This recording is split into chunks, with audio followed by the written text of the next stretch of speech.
Welcome to my 10-week pregnancy update. I am so excited to be 10 weeks.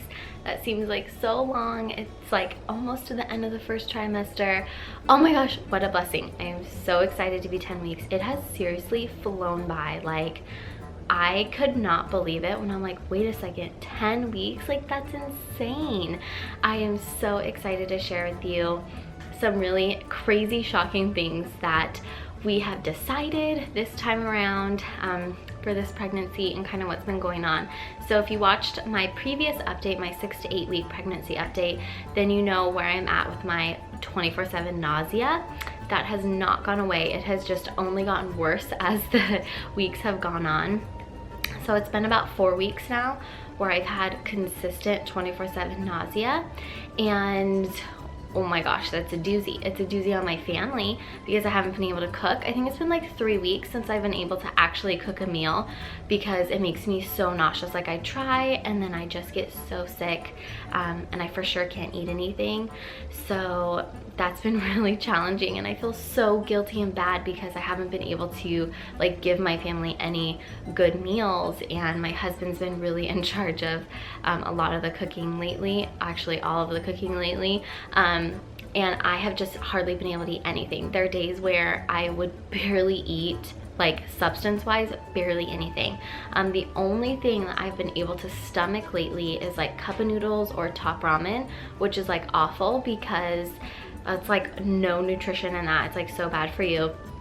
But any calories are good calories when you're not eating at all. So there was like 4 days in a row where I could only eat 1 cup of noodles. Like, that's almost what I had for the entire day.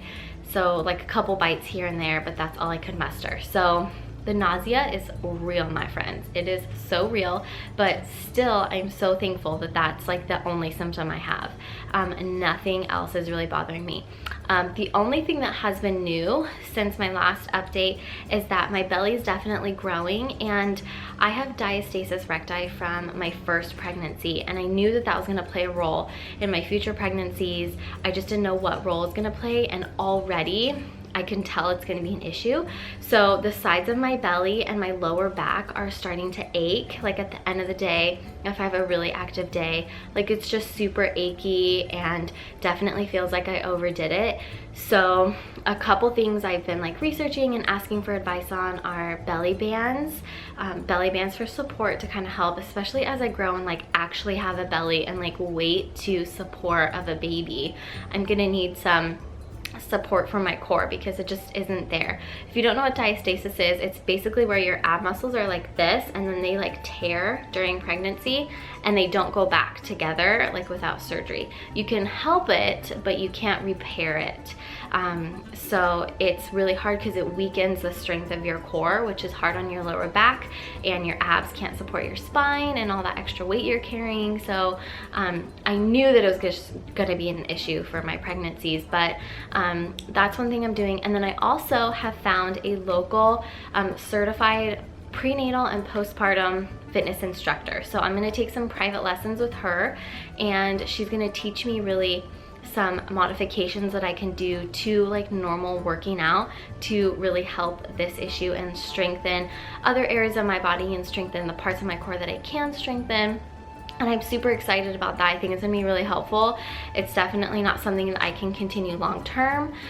So it's really gonna be like an education focused lesson so that I can take classes and do like normal exercises and know how my body needs to like respond to certain things and just know how to modify like normal workouts.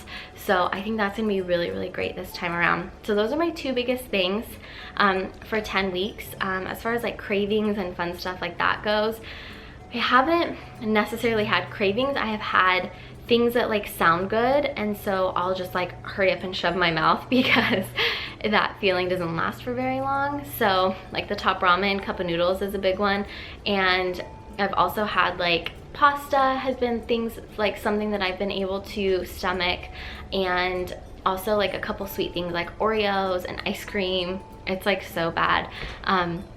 I can stomach those for sure. So it's so interesting. Every day is totally different. Some days like the top ramen's repulsive to me, then the next day it's not, and that's the only thing I want to eat. So I'm trying not to put too much pressure on myself and try not to feel too guilty, because I know that I'm just super sick right now, and my doctor's like, you know what, even if you ate nothing, like the baby's getting what the baby needs at this point, and so whatever you can do, like whatever you can manage, just make it happen. So that's been what I've been trying to do with that. But the shocking thing that my husband and I have been talking about and have been deciding the last couple weeks is whether or not we're gonna find out the gender. So we had an amazing gender reveal with my daughter. We had all of our friends and family, like everybody was there, packed in our barn. We had this beautiful piñata that my friend and I made, and we pulled the string and all this pink confetti came out, and it was like such a fun, exciting moment. I'll have that video linked down below. And it was just so fun to know something. But this time around, we're building a house, and our house won't be ready by the time I have the baby. So we'll have like a few months of kind of like a waiting period. So I'm not gonna get a nursery ready. I'm just gonna keep it really simple and low-key in the house we're in now until we move, and that's when I'm gonna prepare, you know, like the kids' rooms and all of that. So my husband and I were like, you know what? This is a great opportunity to have a surprise gender birth. I think that that's such a special thing to do, such a unique moment. We've never experienced it before. And if ever there was a time to do it in our lives, this would be it. This would be the pregnancy. I already was thinking about not having like a baby shower or anything like that. First of all, I don't need too much. Even if it's a boy, I still don't need too much in the very beginning. And I don't have like a room for anything in the house where we're in now. So I was going to have like a meet the baby shower in the new house once we move. The baby's a couple months old. Then all of our friends and family can come and actually get to meet the baby and spend time with the baby, and we can celebrate that way. So I already had that idea, and he's like, why don't we just wait to find out and have it be a surprise? Because there's no like need to find out. It would only just be for fun because we want to. So at this point, that is the goal.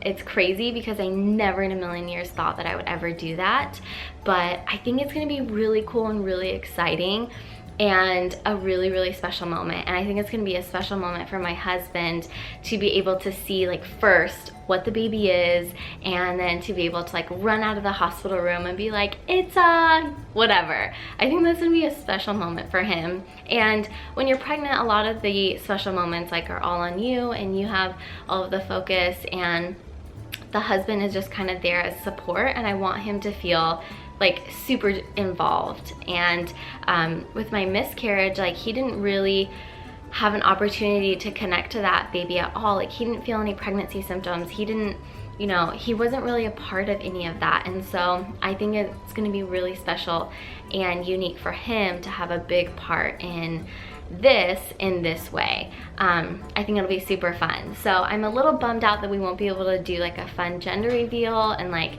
have that fun moment and that fun video.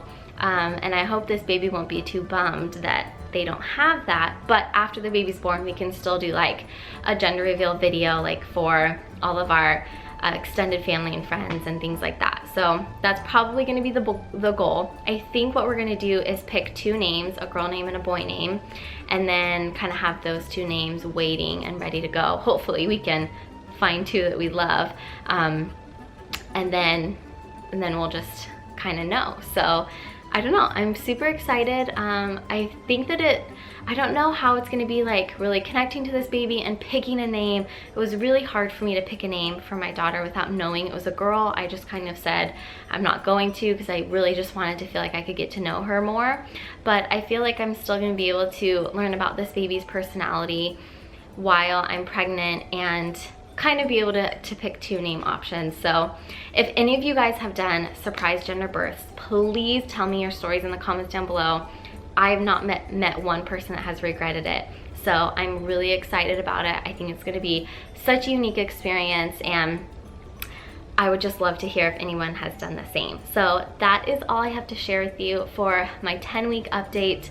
In a couple more weeks, I will do a 12-week update for you, so be sure to subscribe and stay tuned for that. And I'm excited to be back on my channel doing updates again. It's been a long time since I've been consistently posting videos, and I'm just super excited to get back to it. So thank you guys, and I will see you next time.